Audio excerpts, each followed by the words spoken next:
Hi friends, welcome to வெற்றி madam channel. So இன்றைக்கி நம்ம இந்த வீடியோவில் பார்க்க போகிறது என்ன அப்படின்னா 10th ஸ்டாண்டர்ட் சயின்ஸில் யூனிட் 3 ஓகே தெர்மல் ஃபிசிக்ஸ் பார்க்க போகிறோம். ஸோ இதுக்கு முன்னாடி ப்ரீவியஸாக உள்ள வீடியோஸ்லாம் நீங்கள் பார்த்துருப்பீங்கன்னு நினைக்கிறேன். இது உங்களுக்கு பிடிச்சிருக்கு அப்படின்னா நம்ம சேனலை கண்டிப்பாக சப்ஸ்கிரைப் பண்ணுங்கள், லைக் பண்ணுங்கள் அண்ட் ஷேர் பண்ணுங்கள். அண்ட் ஆல்சோ சப்ஸ்கிரைப் பண்ணிவிட்டு பக்கத்தில் இருக்க பெல் ஐக்கான் ப்ரெஸ் பண்ணிக்கோங்க. அப்போ தான் இதுக்கப்புறம் வரக்கூடிய வீடியோ நோட்டிஃபிகேஷன்ஸ் எல்லாமே உங்களுக்கு ரிசீவ் ஆகும்.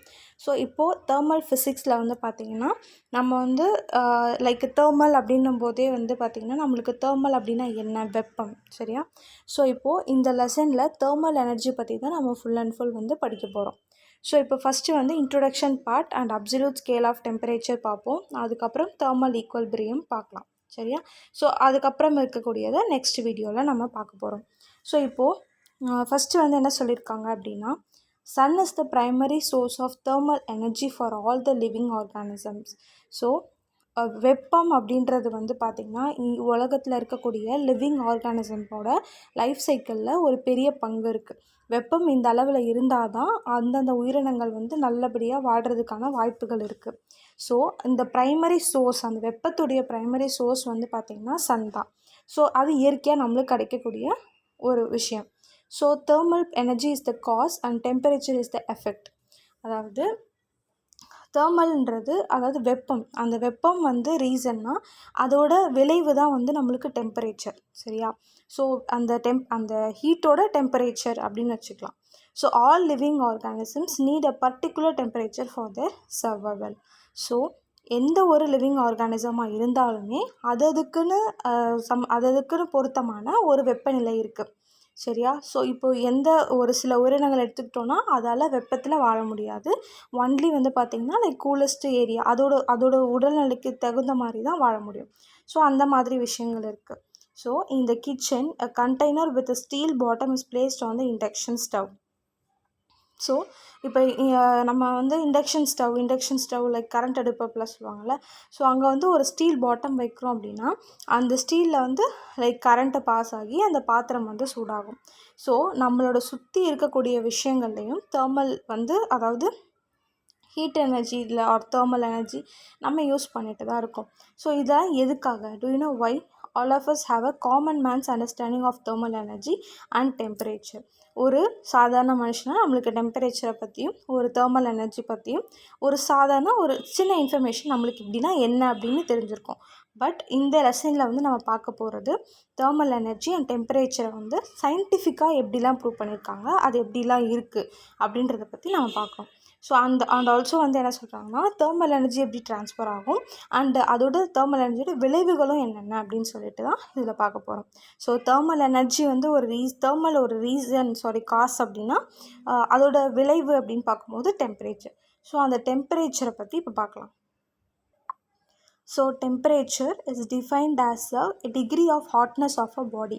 ஸோ ஒரு பாடி இருக்குது அப்படின்னா அந்த ஹாட்னஸ் அளவு இருக்குது இல்லையா, அந்த ஹாட்னஸ் எவ்வளோ இருக்குது அந்த பாடியில் அப்படின்னு அளக்கிறது தான் வந்து நம்ம டெம்பரேச்சர் அப்படின்னு சொல்கிறோம். ஸோ டெம்பரேச்சர் வந்து ஹாட்டர் பாடிக்கு ஹையராகவும் அதாவது கோல்டர் பாடிக்கு வந்து கம்மியாகவும் இருக்கும்.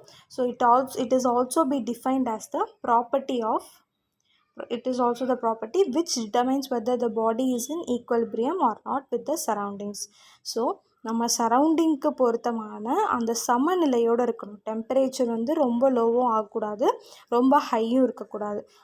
அந்த பாடி வந்து ஈக்குவலிபிரியம் ஸ்டேட், அதாவது ஒரு சமநிலையில் இருக்கா, சரௌண்டிங் டெம்பரேச்சரோட ஒத்து போகிற அளவுக்கு அது சமநிலையில் இருக்கா அப்படின்றதையும் டெம்பரேச்சரில் நம்மளால் சொல்ல முடியும்.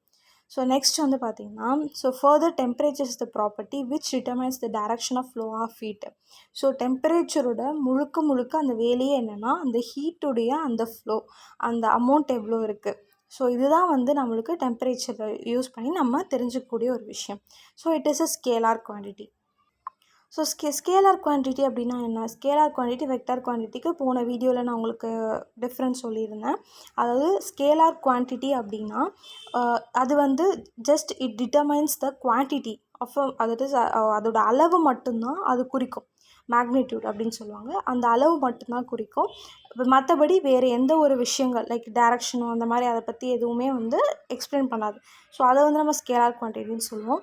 வெக்டார் குவான்டிட்டினா அந்த அளவையும் குறிக்கும், அதோட டைரக்ஷனையும் அது குறிக்கும் அப்படின்னா அது வந்து நம்ம வெக்டார் குவான்டிட்டி சொல்லுவோம். ஸோ ஹியர் டெம்பரேச்சர் வந்து ஸ்கேலார் குவான்டிட்டி அப்படின்னு சொல்கிறாங்க. So SI unit of temperature is kelvin. So standard Indian சிஸ்டமில் வந்து நம்ம என்ன சொல்கிறோம்னா டெம்பரேச்சரோட யூனிட் வந்து கெல்வின் அப்படின்னு சொல்கிறோம். ஸோ கெல்வின் மட்டும் இல்லாமல் அதர் யூனிட்ஸ் கூட நம்மளுக்கு இருக்குது, degree Celsius and degree Fahrenheit. So இந்த கெல்வின், செல்சியஸ், ஃபாரன்ஹீட் இது மூணுத்தையும் வச்சு தான் அப்சல்யூட் ஸ்கேல் ஆஃப் டெம்பரேச்சரை நான் உங்களுக்கு எக்ஸ்பிளைன் பண்ண போகிறேன். சரியா? ஸோ அப்சல்யூட் ஸ்கேல் ஆஃப் டெம்பரேச்சரை அண்டர்ஸ்டாண்ட் பண்ணிக்கிறதுக்கு ஒரு சில டயக்ராம்ஸ் இருக்குது. அதை நான் இப்போ உங்களுக்கு காட்டிட்டு நான் உங்களுக்கு ஏதாவது எக்ஸ்பிளைன் பண்ணுறேன். ஓகே. ஸோ இப்போ வந்து பார்த்திங்கன்னா இந்த 3 ஸ்கேலை பற்றி ஃபஸ்ட் நல்லா நம்ம நல்லா புரிஞ்சு வச்சுக்கணும். ஸோ இதை பேஸ் பண்ணி தான் வந்து பார்த்தோம்னா நம்மளுக்கு வந்து அந்த அப்சல்யூட் ஸ்கேல் ஆஃப் டெம்பரேச்சர் வந்து புரியும். சரியா? ஸோ இப்போ ஃபாரன்ஹீட் அப்படின்னு எடுத்துக்கிட்டோன்னா ஃபஸ்ட்டு நீங்கள் செல்சியஸ் ஸ்கேல் பாருங்கள். செல்சியஸ் ஸ்கேலுன்றது சென்டரில் இருக்குது. ஸோ இந்த செல்சியஸ் ஸ்கேல் அப்படின்னும்போது அதோடைய ஸ்டார்டிங் பாயிண்ட், அதாவது ஃப்ரீசிங் பாயிண்ட் ஆஃப் வாட்டர் எப்படி சொல்லியிருக்காங்க அப்படின்னு பார்த்தோம்னா 0 டிகிரி செல்சியஸ். ஸோ அதோட அதிகபட்ச, அதாவது பாய்லிங் பாயிண்ட் ஆஃப் வாட்டர் அப்படிங்கும்போது 100 டிகிரி செல்சியஸ். செல்சியஸில் 0லேருந்து 100 வரைக்கும் அதில் மார்க்கிங்ஸ் இருக்கும். அது டிவிஷன்ஸு 100 டிவிஷன்ஸ் இருக்கும். சரியா? ஸோ அதுக்கப்புறம் ஃபாரன்ஹீட் எடுத்துக்கிட்டோன்னா அதோட freezing point of water calculation வந்து எப்படி இருக்குன்னா 32 டிகிரி ஃபாரன்ஹீட்டில் இருக்கும். அண்ட் ஹையஸ்ட் வந்து 212 டிகிரி ஃபாரன்ஹீட்டில் இருக்கும். ஸோ இதோடைய டிவிஷன்ஸ் எடுத்துக்கிட்டோம் அப்படின்னு வந்து பார்த்தோம்னா நம்மளுக்கு 180 டிவிஷன்ஸ் இருக்கும் நடுவில். அண்டு வந்து கெல்வின் எடுத்துக்கிட்டோம் அப்படின்னு பார்த்தோம்னா நம்மளுக்கு வந்து ஃப்ரீசிங் பாயிண்ட் ஆஃப் வாட்டர் வந்து 273.15 கெல்வின்லேருந்து பாய்லிங் பாயிண்ட் ஆஃப் வாட்டர் வந்து 373.15 கெல்வின் வரைக்கும் இருக்கும். ஸோ இதுலேயுமே 100 டிவிஷன்ஸ் இருக்குது. ஸோ இதில் என்ன அப்படின்னு வந்து பார்த்தோம்னா இந்த அப்சல்யூட் ஜீரோன்னு ஒன்று கொடுத்துருக்காங்க கீழே. அதாவது கெல்வின் ஸ்கேலில் 0 கெல்வின் இருக்குது, செல்சியஸில் -273 டிகிரி செல்சியஸ்னு இருக்குது, அண்ட் ஃபாரன்ஹீட்டில் -460 டிகிரி ஃபாரன்ஹீட்டுன்னு இருக்குது. அதாவது இப்போது ஒரு பாடி இருக்குது அப்படின்னு பார்த்திங்கன்னா அதுக்குள்ளே வந்து ஹீட்டு ப்ரொடியூஸ் ஆகுது அப்படின்னா அந்த டெம்பரேச்சர் இன்க்ரீஸ் ஆஃப்கோர்ஸ். அண்டு ப்ரெஷரும் வந்து பார்த்திங்கன்னா இன்க்ரீஸில் இருக்கும். இந்த ப்ரெஷர், அதாவது டெம்பரேச்சர் டிக்ரீஸ் ஆகும்போது ப்ரெஷரும் டிக்ரீஸ் ஆகும். ப்ரெஷருன்றது என்ன அப்படின்னு பார்த்தோம்னா இப்போ ஒரு பாடி வந்து ஹீட் பண்ணும்போது அதுக்குள்ளே இருக்கக்கூடிய மாலிக்யூல்ஸ் வந்து வைப்ரேட் ஆகும் அப்படின்னு நம்ம சின்ன வயசில் படிச்சிருப்போம். ஸோ அந்த மாதிரி ப்ரெஷரில் வந்து பார்த்திங்கன்னா சேஞ்சஸ் நடக்கும். டெம்பரேச்சரில் சேஞ்சஸ் நடக்கும்போது ப்ரெஷர்லேயும் சேஞ்சஸ் நடக்கும். ஸோ அப்படி நடக்கும் பட்சத்தில் டெம்பரேச்சர் வந்து நம்ம 0 டிகிரி செல்சியஸ்க்கு வந்தாலும் கூட வந்து பார்த்திங்கன்னா உங்களுக்கு வந்து ப்ரெஷர் வந்து கீழே வராது, அதாவது 0 ஆகாது அப்படின்னு சொல்கிறோம். அதாவது டெம்பரேச்சர் 0 ஆனாலும் கூட ப்ரெஷர் வந்து பார்த்திங்கன்னா உங்களுக்கு 0 ஆகாது. சரியா? டெம்பரேச்சருக்கு அதுக்கப்புறம் வந்து டெம்பரேச்சர் மைனஸ்க்கு போக போக போக அட் சர்டெயின் பாயிண்டில் நம்மளுக்கு வந்து ப்ரெஷர் 0 ஆகும். சரிங்களா? ஸோ அந்த பாயிண்ட்டு தான் வந்து பார்த்திங்கன்னா நம்ம வந்து இந்த கெல்வினில் 0 கெல்வின், அதாவது அப்சல்யூட் 0 அப்படின்னு சொல்கிறோம். சரியா? ஸோ இந்த அப்சல்யூட் 0 அப்படின்னா இதுதான் வந்து அதுக்கான அர்த்தம். ஆக்சுவலி நல்லா புரிஞ்சுக்கோங்க, டெம்பரேச்சர் வந்து 0 ஆனாலும் கூட அதுக்குள்ளே இருக்கக்கூடிய அந்த ப்ரெஷர் வந்து பார்த்திங்கன்னா நம்மளுக்கு 0 ஆகாது. அது என்ன ஆகும்னா டெம்பரேச்சர் அந்த கீழே நம்ம மைனஸ்லேயும் படிச்சிருக்கோம் இல்லையா? ஸோ அந்த மைனஸில் வரும்போது அப்போது ஒரு சர்டெயின் பாயிண்டில் தான் அது வந்து ப்ரெஷர் 0க்கு வரும். அந்த சர்டெயின் பாயிண்ட்டு செல்சியஸ் எடுத்துக்கும் போது நம்மளுக்கு -273 டிகிரி செல்சியஸில் இருக்குது. அண்டு ஃபாரன்ஹீட்டில் -460 டிகிரி ஃபாரன்ஹீட்டில் இருக்குது.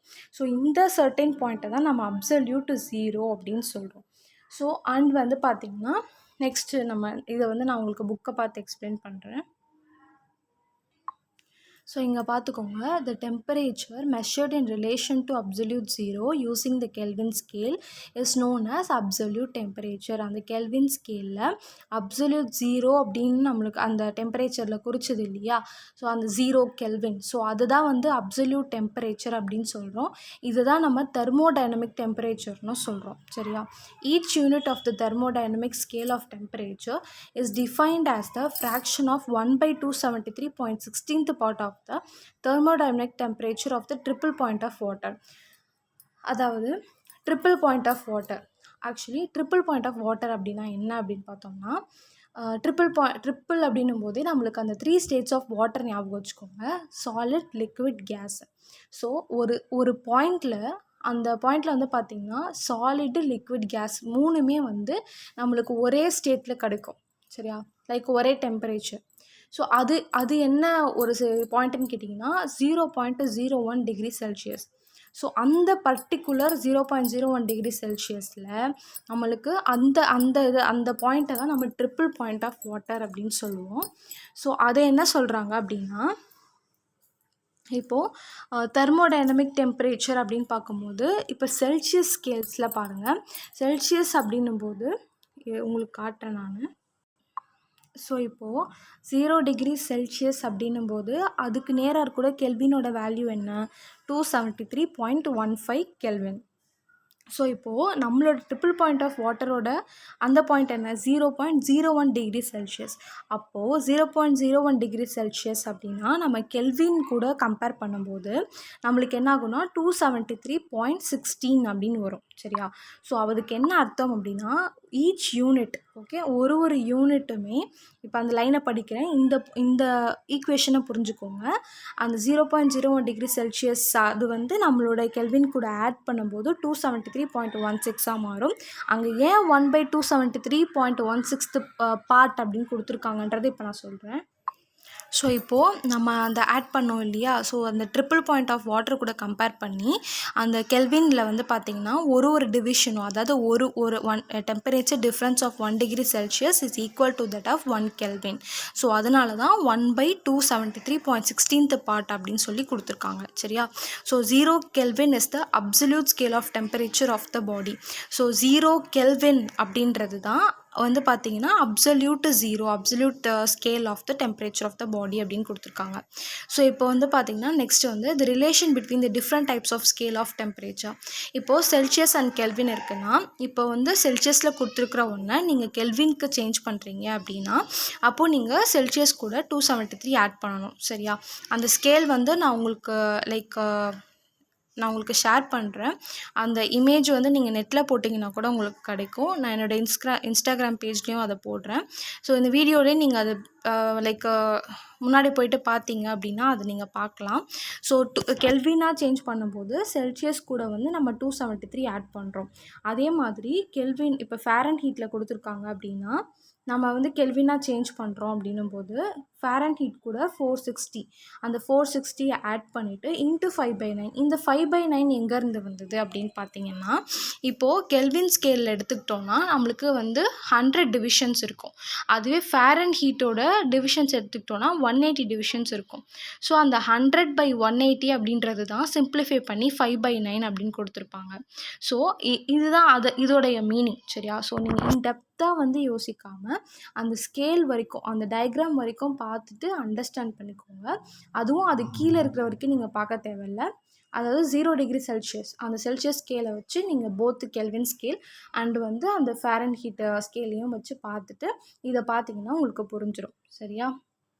ஸோ 0 கெல்வின் அப்படின்றது நம்மளுக்கு செல்சியஸில் -273 டிகிரி செல்சியஸில் இருக்கும். இப்போ சம்ஸ்லாம் வருது அப்படின்னா இந்த மாதிரி கொடுத்து உங்களை சேஞ்ச் பண்ண சொல்லும் போது இதுதான் இம்பார்ட்டண்ட்டு. ஸோ இதை வந்து நீங்கள் தெரிஞ்சு வச்சுக்கிட்டீங்க அப்படின்னா சம்ஸ்க்கு ஈஸியாக இருக்கும். சரியா? நெக்ஸ்ட் வந்து பார்த்திங்கன்னா thermal equilibrium. So thermal equilibrium அப்படின்னும் போது தேர்மல்னால் நம்மளுக்கு தெரியும் வெப்பம். ஸோ இப்போ ஈக்குவலிபிரியம் அப்படின்னா சமநிலை. ஸோ இதனுடைய சமநிலையை பற்றி நம்ம படிக்க போகிறோம். So 2 or more physical systems or bodies are said to be in thermal equilibrium if there is no net flow of thermal energy between the system. அதாவது 2 physical systems வந்து தேர்மல் ஈக்குவலிபிரியம் இருக்குது அப்படின்னு எப்போ சொல்லுவோம் அப்படின்னா அதுக்குள்ளே வந்து அந்த தேர்மல் எனர்ஜி ட்ரான்ஸ்ஃபர் எதுவுமே இல்லாதப்போ தான் நம்ம என்னன்னு சொல்லுவோம்னா அது வந்து தேர்மல் ஈக்குவலிபிரியம் அப்படின்னு சொல்லுவோம். அதுக்கு நடுவில் எந்த ஒரு வெப்ப மாற்றம் அந்த ஒரு டெம்பரேச்சர் சேஞ்ச் வந்து இருக்கக்கூடாது ஒரு இதுலேருந்து இன்னொரு இதுக்கு. ஸோ அது எப்படின்னா heat energy always flows from one body to the other due to temperature difference between them. So temperature difference ஒரு பாடியிலேருந்து இன்னொரு பாடிக்கு ஹீட் எனர்ஜி எப்போவுமே ட்ரான்ஸ்ஃபர் ஆகும்.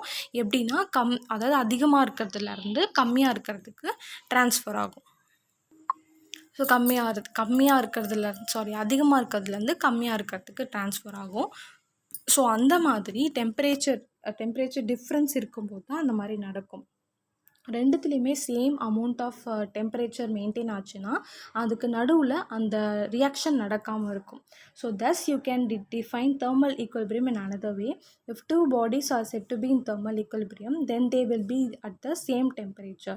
ஸோ ஈக்குவலிபிரியம்ன்ற ஸ்டேட்டுக்கு எப்போ வரும்னா ஒரே டெம்பரேச்சரில் இருக்கும்போது தான் தேர்மல் ஈக்குவலிபிரியம் வந்து அப்போ தான் நம்ம அது வந்து தேர்மல் ஈக்குவலிபிரியம் அட்டைன் ஆகிருக்கு அப்படின்னு சொல்லுவோம். So what will happen if two bodies at different temperature are brought in contact with each other. So different டெம்பரேச்சரில் இருக்கக்கூடிய ரெண்டு பாடிஸ் வந்து நம்ம இன் காண்டாக்டில் இருக்குது அப்படின்னா there will be a transfer of heat energy from the hot body to the cold body. So ஃபஸ்ட்டே நம்ம சொன்ன மாதிரி ஹீட் எனர்ஜி வந்து ஒரு ஹாட்டில் அதாவது ஹை டெம்பரேச்சர் ஹாட்டாக இருக்கக்கூடிய அதுலேருந்து கோல்டுக்கு ட்ரான்ஸ்ஃபர் ஆகும். ஸோ அந்த மாதிரி வந்து ட்ரான்ஸ்ஃபர் ஆக ஆரம்பிக்கும். எப்போ வரைக்கும் அப்படின்னு பார்த்திங்கன்னா ரெண்டுத்துக்குமே டெம்பரேச்சர் சேம் ஆகிற வரைக்கும். சரியா? ஸோ இதை தான் வந்து நம்மளுக்கு இந்த டயக்ராமில் காட்டியிருக்காங்க. So when a cold body is placed in contact with a hot body, some thermal energy is transferred from the hot body to the cold body. As a result, there is some rise in the temperature of the cold body and decrease in the temperature of the hot body. This process will continue until these two bodies attain the same temperature. So சிம்பிளாக நான் புரிஞ்சிக்க வேண்டியது hot gold அப்படின்னு சொல்லிட்டு two different temperature உள்ள பாடியை நம்ம கிட்ட வைக்கும்போது ஹாட்டாக இருக்கக்கூடிய அந்த இதிலேருந்து அந்த பாடியிலேருந்து ஹீட் எனர்ஜி கோல்டு பாடிக்கு ட்ரான்ஸ்ஃபர் ஆகும். அண்டு டெம்பரேச்சர் வந்து பார்த்திங்கன்னா கோல்டு பாடிக்கு இன்க்ரீஸ் ஆகும், ஹாட் பாடிக்கு டிக்ரீஸ் ஆகிட்டே வரும். எப்போ வரைக்கும் இந்த ப்ராசஸ் நடக்கும் அப்படின்னா ரெண்டுமே ஒரு சேம் டெம்பரேச்சரை நெருங்குற வரைக்கும். அது அட்டைன் ஆகிடுச்சு அப்படின்னா அங்கே வந்து ஸ்டாப் ஆகிடும். ஸோ அந்த ஸ்டாப் ஆகிற பாயிண்ட்டு தான் நம்ம தேர்மல் ஈக்குவலிபிரியம் அப்படின்னு சொல்கிறோம். சரியா? ஸோ ஃப்ரெண்ட்ஸ், இந்த வீடியோவில் நான் உங்களுக்கு எக்ஸ்பிளைன் பண்ணியிருக்கிறது வந்து thermal equilibrium and absolute scale of temperature சொல்லியிருக்கேன். அண்ட் டெம்பரேச்சர் இன்ட்ரடக்ஷன் போயிருக்கோம். ஸோ இதுக்கப்புறம் உள்ளதை நம்ம நெக்ஸ்ட் வீடியோவில் நம்ம பார்க்க போகிறோம். ஸோ இதுக்கு நடுவில் உங்களுக்கு இந்த இதுலேருந்து டவுட்டாக இருந்தாலும் சரி, இல்லை வேறு வீடியோஸில் டவுட் இருந்தாலும் சரி, இல்லை அடுத்து உங்களுக்கு என்ன சப்ஜெக்ட் வேணும் அப்படின்றது நீங்கள் சொன்னீங்க அப்படின்னா நெக்ஸ்ட்டு நான் அதுலேருந்து நான் உங்களுக்கு வீடியோஸ் போஸ்ட் பண்ணுறேன். ஸோ இந்த வீடியோ பிடிச்சிருக்கு அப்படின்னா வெற்றியுனிடம் சேனலை சப்ஸ்கிரைப் பண்ணிவிட்டு பக்கத்தில் இருக்க பெல் ஐக்கான் ப்ரெஸ் பண்ணுங்கள். உங்களுக்கு அடுத்து வரக்கூடிய வீடியோ நோட்டிஃபிகேஷன்ஸ் எல்லாமே ரிசீவ் ஆகும். அண்டு வந்து உங்களுடைய ஃப்ரெண்ட்ஸ்க்கு இது யூஸ் ஆகும்னு நினச்சிங்கன்னா அது கண்டிப்பாக ஷேர் பண்ணுங்கள். தேங்க்யூ.